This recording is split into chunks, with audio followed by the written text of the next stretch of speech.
Mga katropa, huwag mong kalimutang mag-subscribe sa aming channel at huwag din kalimutang i-click ang notification bell para updated ka sa aming weekly uploads.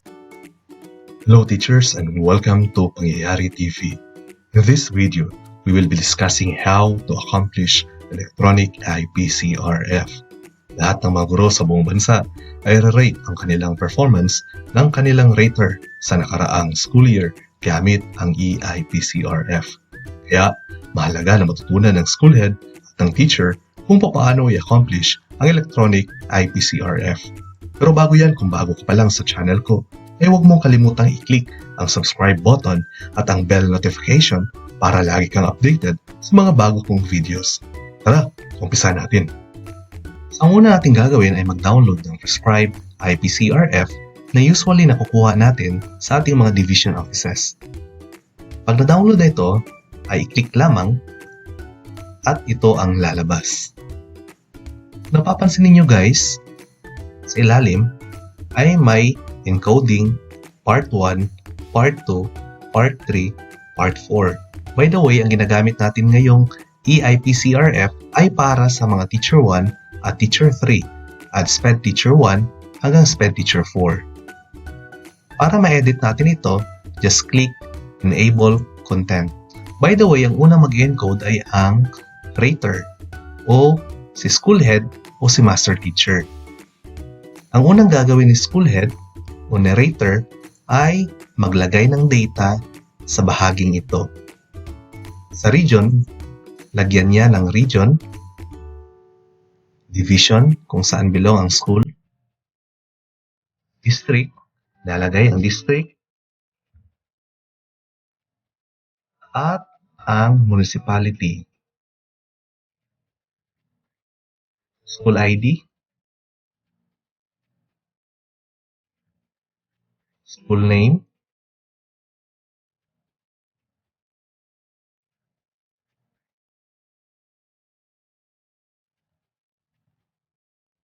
at school type. Sa school type, may makikita tayong options. So, pipili lamang tayo kung ano ang babagay na option.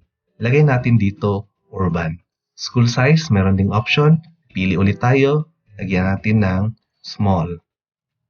Curricular classification, meron ulit option. So kung ano yung curriculum na ino-offer ng school. Since elementary yung sa amin, i-click ko dito yung kinder to grade 6. Pagkatapos nito, ay dumako tayo sa information or data ng rater. Ang rater ay usually ang school head o master teacher. Sa paglalagay ng data, ay sundin natin ang format, last name, first name, and middle initial. So, lagyan natin ng data.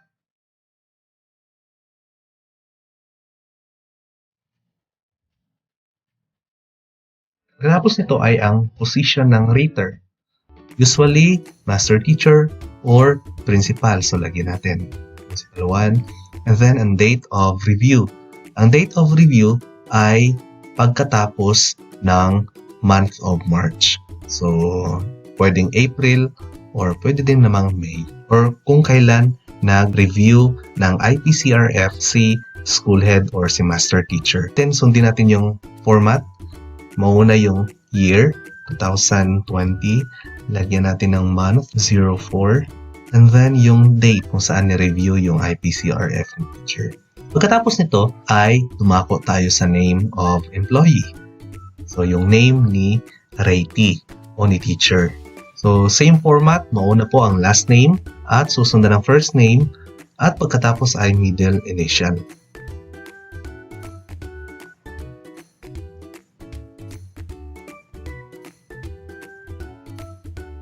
Next ay ang position ni teacher. Lagyan natin ng teacher 1.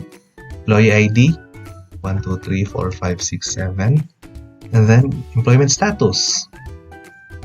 So, ano ang employment status ni teacher? Pwedeng regular permanent, provisional, substitute, or contractual. Lagyan natin ng regular permanent. Age, lagyan natin ang edad ni teacher kung anong bracket siya belong. Sex, female. Level taught, kung saang level natuturo si teacher. Lagyan natin ng elementary. Napapansin ninyo walang junior high school or senior high school. Magkakaroon lang yan ng option na junior high school or senior high school pag nilagyan nyo ng kinder to grade 12 ang curricular classification. Grade level taught, lagay natin dito ang grade 3.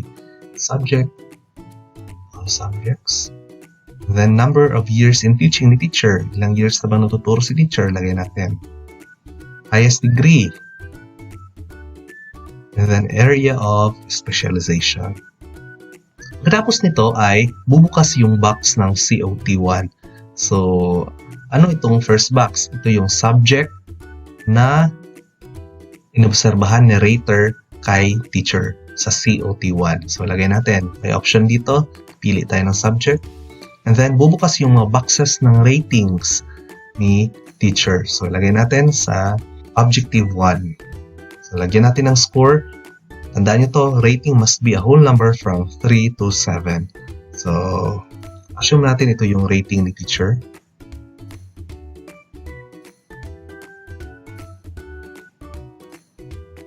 Tapos niyan ay sa date observed. So, kung kailan na-obserbahan si teacher sa COT1. So, lagyan natin following the format, year, and then month, and then the day. So, tapos niyan, pwede nating i-lock COT1. May lalabas na the rater must enter a password, minimum of 6 characters. So, lagyan natin ang password, guys.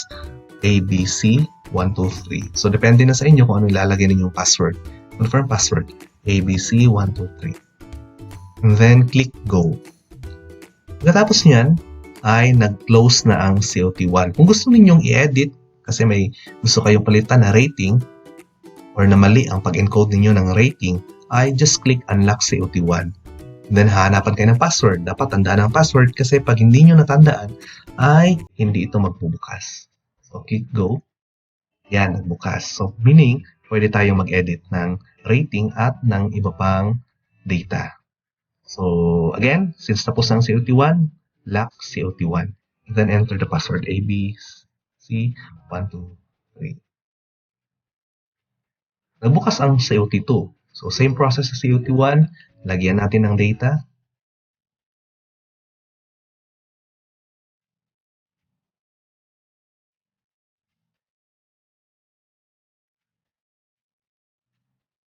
And then, date observed.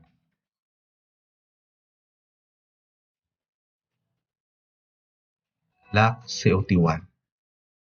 Again, hanapan ng password. Same password. I-type lamang. Pagkatapos ay click Go. Bubukas si COT3. Ganun pa rin ang proseso, guys. So, find the subject. And then, ang rating.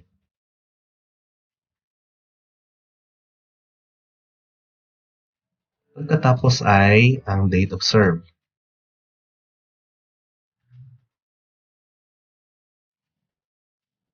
Lock COT. Same password. Click Go. Bubukas ang COT4. So, same process. Hanap ng subject and then rating.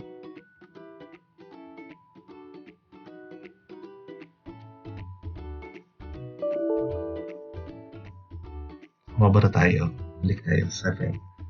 And then, kung napapansin ninyo, may rate or rating na ito. So, ang system na po ang nagbigay ng rating dyan. So, wala na tayong magagawa. Then, lagay natin ang date of observation.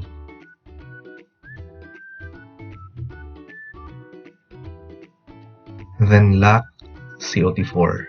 Same password. Click Go. Yan. Tapos na po tayong mag-encode ng rating ni teacher, COT1, COT2, COT3 hanggang COT4. In some instances na wala pong COT4, ay leave it blank kasi automatically magkakaroon po ng average base sa COT1, COT2 at saka COT3. So wala pong problema. Just in case hindi nakapagtandak ng COT4 dahil sa pandemic. So dumako tayo sa IPCRF numerical ratings. Lagyan natin ng rating ito. So, nag-generate po ng data based sa COT1, COT2, COT3, COT4 ang quality. So, may kulang dito, tayo na po ang bahalang maglagay. So, rating must be a whole number from 1 to 5. Lagyan natin. Then, sa efficiency, same po, 1 to 5 ang rating.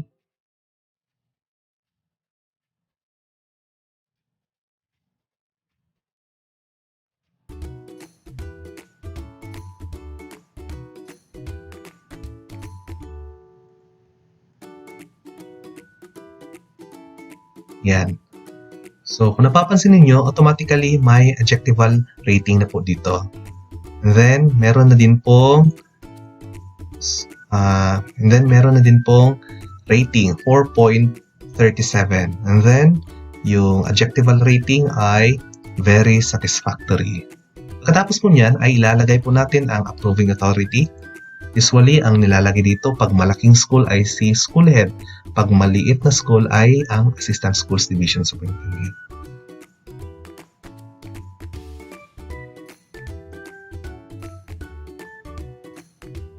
Same format po, mauna ang last name, first name, susundan po ng middle name or middle initial. And then, position, assistant schools division superintendent. Pagkatapos po ay click finalize part 1 pag tapos na po kayo. So make sure na wala po kayong nalimutang data or information or blank boxes. Dapat puno po lahat. Then click finalize part 1. Lalagay po ulit natin ang ating password. Click go.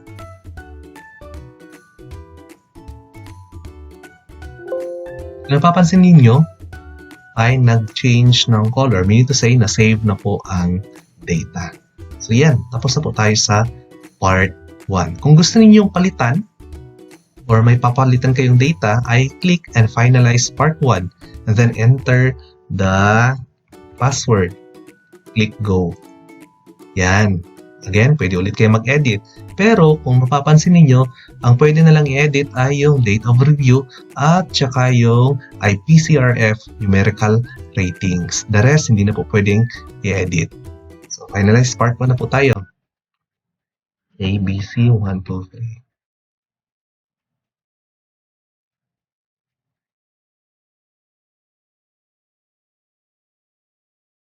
Upang makita natin kung nag-generate ng information ang part 1, ay puntahan natin ang part 1.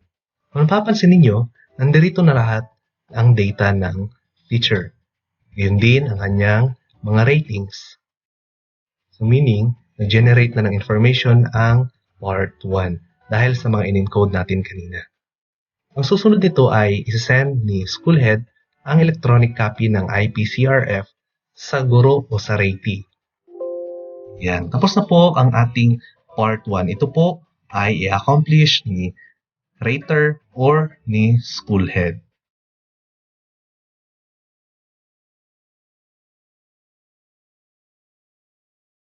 Assuming nang tanggap na ni teacher ang e-IPCRF, ang una niyang gagawin ay pumunta sa encoding at pumunta sa ibang bahagi.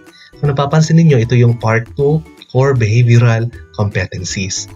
Part 2 shall be accomplished by the Ratee after the rater accomplishes part 1. Please tick that box and the competency indicators that you demonstrated during the performance cycle. The results of your assessment can be found in the part 2 sheet.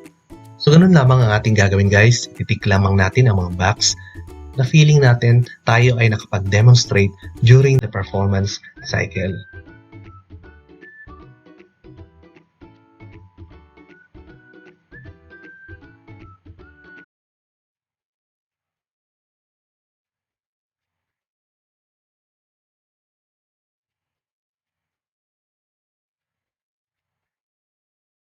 Pagkatapos ay click natin ang finalize part 2 at ang ating password.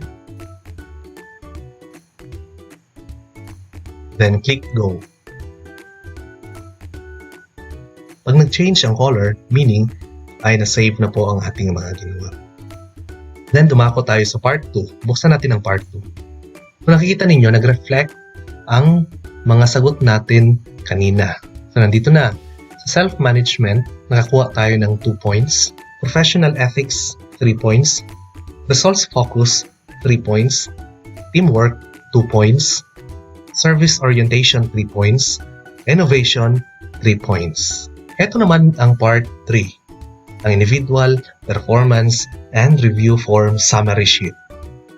So, summary ng lahat ng in-encode, especially nung sa rater. Dumako tayo sa part 4. Kung napapansin ninyo, ito yung development plans. A. Functional competencies and B. For behavioral competencies. So, again, si teacher pa rin ang sasagot nito. Saan niya kukunin ang functional competencies? So, napakadali lang. Bisitahin niya lamang ang part 1 at i-check niya kung saan siya mahina. At yun ang i-reflect niya sa functional competencies. Kung saan siya malakas at kung saan siya mahina dito sa development needs. Then, gagawan niya ng learning objectives, intervention, timeline, and resources needed. Sa core behavioral competencies ay i-base niya ang kanyang sagot sa part 2. I-check niya kung saan siya mahina at yun ang kanyang i-reflect sa core behavioral competencies. Again, sa strength, development needs, learning objectives, intervention, timeline, and resources needed. Pagkatapos ay finalize part 4. At yun lamang, sana ay may natutunan kayo sa ating ginawa sa araw na ito. Good luck and God bless.